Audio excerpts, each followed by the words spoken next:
Du willst auf die Toilette und sagst stolz auf Deutsch, Bleistift? Aua, das passiert echt, kein Witz. Heute lernst du die wichtigsten Fragen für deine Reise, im Zug, im Hotel und im Restaurant. Alles auf A2-Niveau, damit du sofort sicher sprechen kannst. Oder du stehst am Bahnhof und weißt nicht, wo dein Zug losfährt. Nach dieser Folge kannst du ruhig fragen, wo ist Gleis 5 und wann fährt der Zug? Das sind einfache, echte Sätze für die Praxis. Genau das brauchst du unterwegs. Hi, ich bin Tim und neben mir sitzt Julia. Schön, dass ihr da seid, legen wir los. Die komplette Lektion gibt's übrigens auf Vocabli. Also, die erste Zauberformel ist Entschuldigung. Damit öffnest du echt Türen. Ja, genau. Und danach kommt, können Sie mir helfen? Das ist höflich, kurz und klar. Und du benutzt sie, nicht du. Viele Leute wechseln dann sofort in den Helfen-Modus. Und oft lächeln sie sogar, wenn du es versuchst. Machen wir ein kleines Rollenspiel am Bahnhof, okay? Ich bin Reisender und frage, Entschuldigung, wo ist Gleis 5? Dann, wann fährt der Zug nach München? Und vielleicht noch, fährt der Zug direkt? Als Bahnmitarbeiterin antworte ich, Gleis 5 ist geradeaus und dann links, oder, der Zug nach München fährt um 9:20 Uhr von Gleis 5, direkt, heißt ohne umsteigen, also du bleibst in einem Zug. Wenn du das fragst, gibt's oft noch einen Tipp.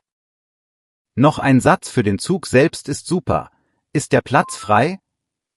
Damit fragst du, ob du dich hinsetzen kannst. Und wenn du unsicher bist, ist hier reserviert? So vermeidest du Stress mit einer Reservierung. Das sind echt nützliche Mini-Fragen.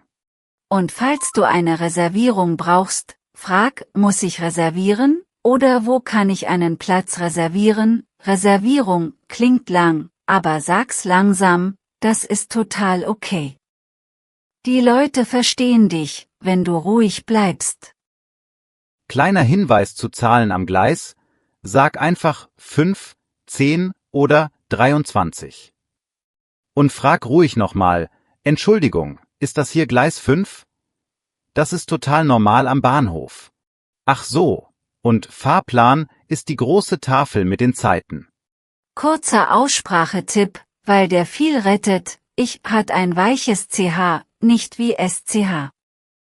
Sag ich und nach nicht IK oder NAK atme leicht aus. Die Umlaute sind wichtig, München hat ein Ü, der Mund ist vorne.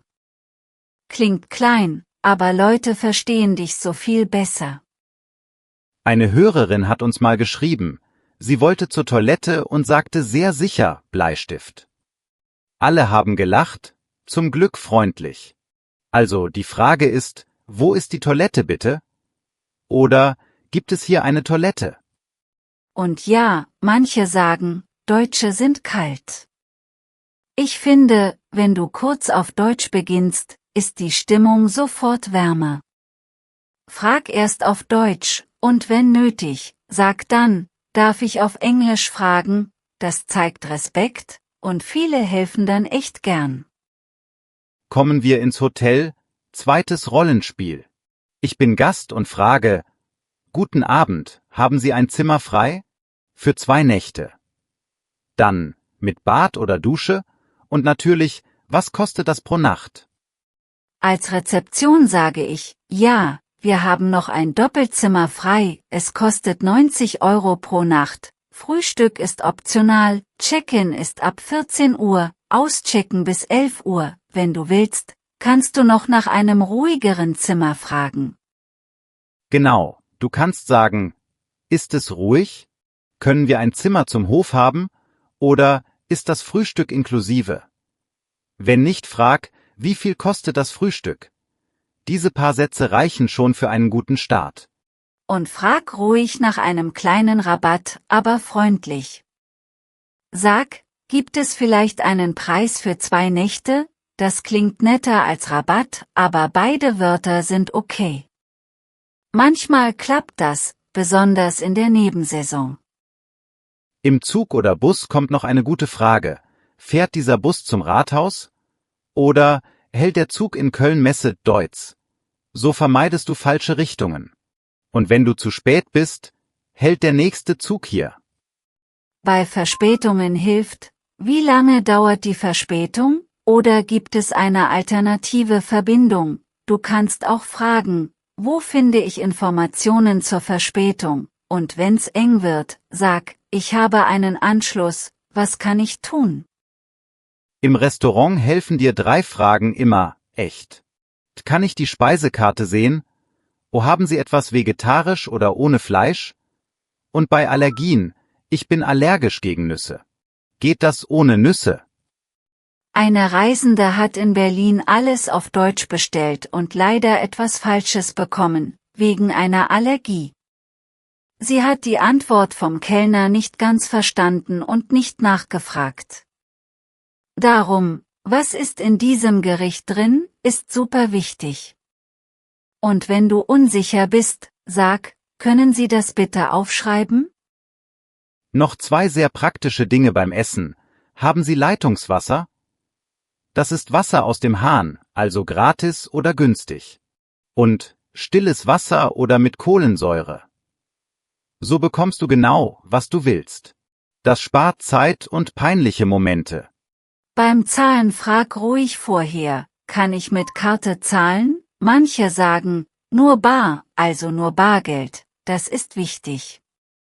Dann brauchst du vielleicht einen Geldautomaten, also frag, wo ist der nächste Geldautomat? Das rettet den Abend, glaub mir.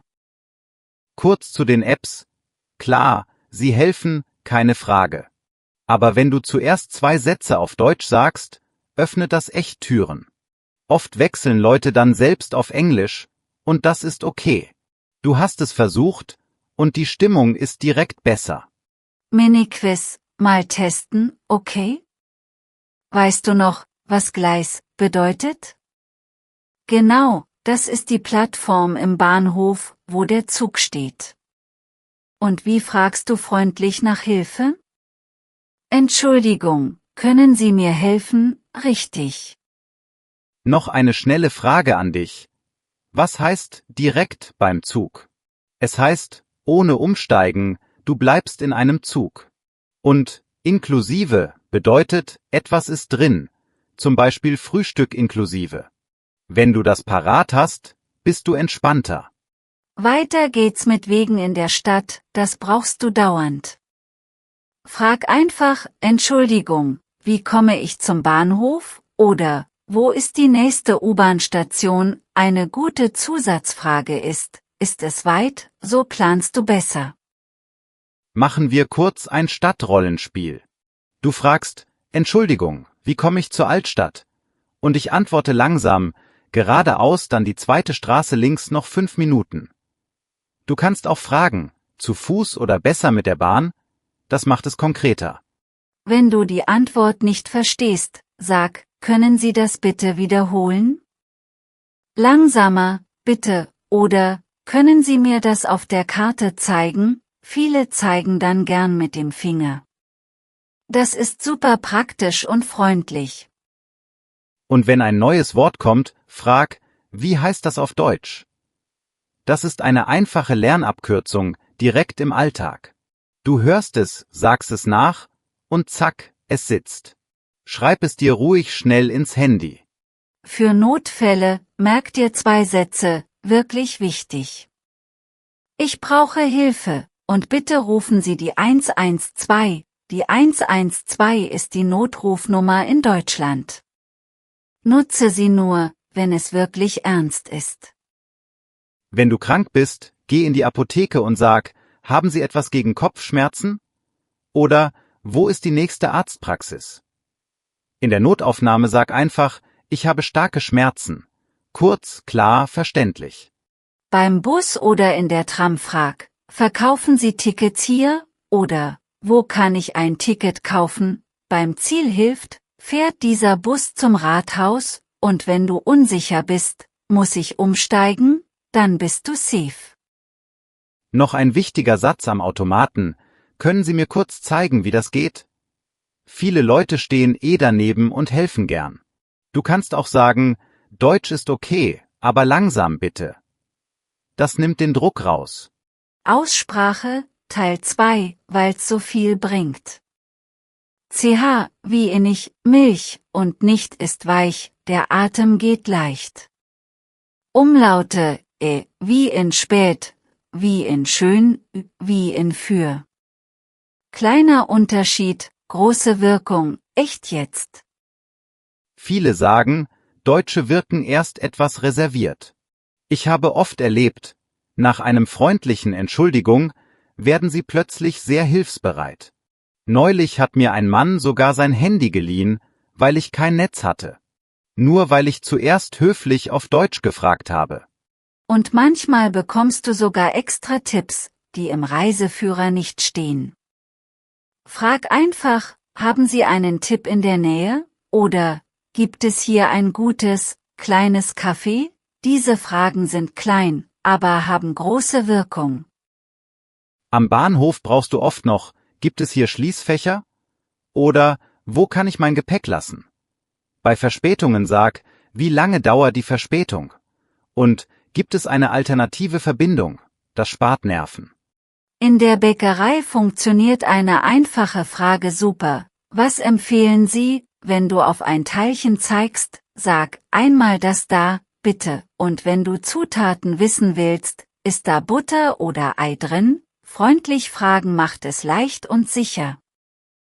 An der Kasse hilft, kann ich eine Quittung bekommen? Du kannst auch Beleg oder Rechnung hören, das sind ähnliche Wörter.